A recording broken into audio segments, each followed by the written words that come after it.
क्या आपने कभी कुरान मजीद की आखिरी 2 सूरतों पर गौर किया है? सूरतुल फलक और सूरतुन नास। अल्लाह के नबी करीम सल्लल्लाहु अलैहि वसल्लम को इन दोनों सूरतों के जरिए एक अजीम राज सिखाया गया।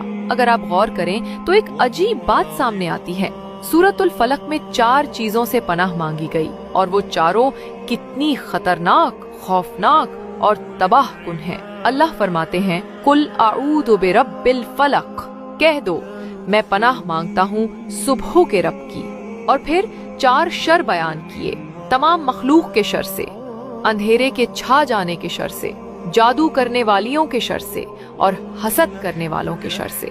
मगर गौर करो, इतनी बड़ी बड़ी चीजों से पनाह मांगी गई और सिर्फ अल्लाह की एक सिफत का वसीला लिया गया, रब्बिल फलक, सुबह का रब। लेकिन जब सूरतुन नास आती है तो वहाँ पनाह सिर्फ एक चीज से मांगी गई, मगर वो एक चीज इतनी खतरनाक है कि उसके मुकाबले में सूरतुल फलक वाली चारों चीजें भी हल्की पड़ जाती हैं। अल्लाह फरमाते हैं, कह दो मैं पनाह मांगता हूँ इंसानों के रब, इंसानों के बादशाह और इंसानों के माबूदे बरहक की।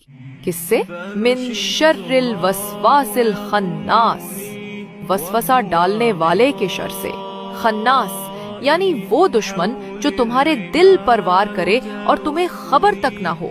वो कभी दोस्त बनकर आता है, कभी ख्याल के रूप में, कभी दिल में शक की सूरत में। पहले वो वसवसा डालता है, फिर खुद छुप जाता है ताकि तुम समझो ये ख्याल मेरा अपना है। यही वो वसवसा है जो मोहब्बत करने वाले दिलों में बदगुमानी डाल देता है, शौहर और बीवी के दरमियान दीवारें बना देता है, रिश्ते, सुकून, ईमान सबको तोड़ देता है।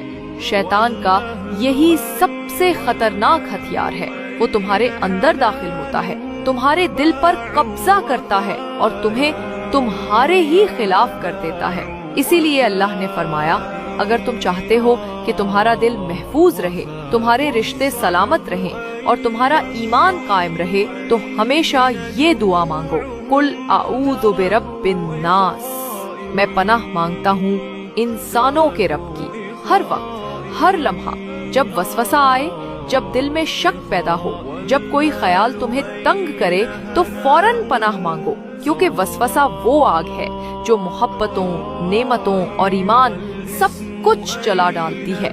अल्लाह हमें खन्नास के शर से महफूज फरमाए, हमें अपने जिक्र में जिंदा रखे और हमारे दिलों को वसवसों से पाक रखे।